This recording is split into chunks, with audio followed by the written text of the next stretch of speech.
Donc bonjour à tous, bienvenue sur la chaîne Philippe est dans le pré. Une petite information très courte pour les candidats jeunes à l'installation. Vous savez que beaucoup d'exploitants vont arrêter puisqu'il y a un nombre important d'exploitants qui ont 55 ans et plus. Soyez vigilants car sur le terrain, certaines personnes employées, pas toutes, mais une partie des gens employés notamment par les réseaux chambres d'agriculture, mais pas que, ça peut être également des centres de gestion, vous font croire qu'en reprenant des exploitations, vous allez dégager tel et tel revenu. Et c'est du mensonge, je pense notamment à des productions hors sol, la volaille, le canard, le lapin, où ils vous disent que certains exploitants, ça fonctionne très bien et qu'il y en a qui dégagent des revenus importants. Sauf que quand vous demandez le nom des exploitations et vous demandez à voir les bilans, là, il n'y a plus personne.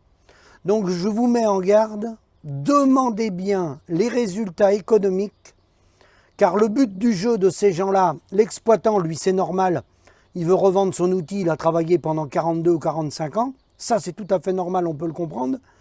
Mais où il y a un problème, c'est que le réseau, notamment Chambre d'agriculture, raconte des mensonges dans le sens où il n'y a pas de rentabilité sur certains outils. Et eux, le but du jeu, quel est le but du jeu ?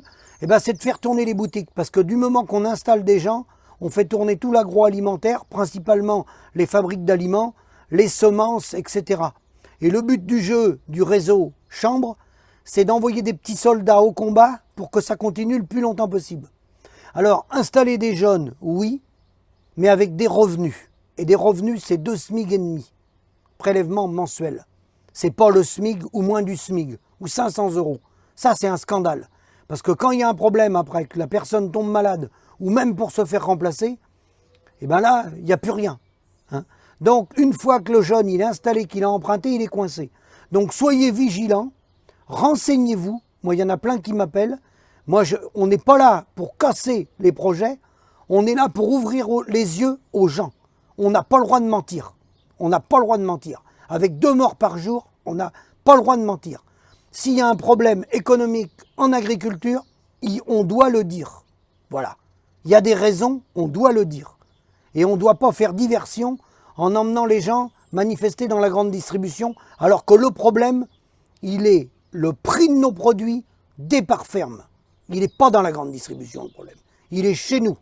Alors qu'on arrête de mentir et d'emmener les gens au casse-pipe. À bientôt.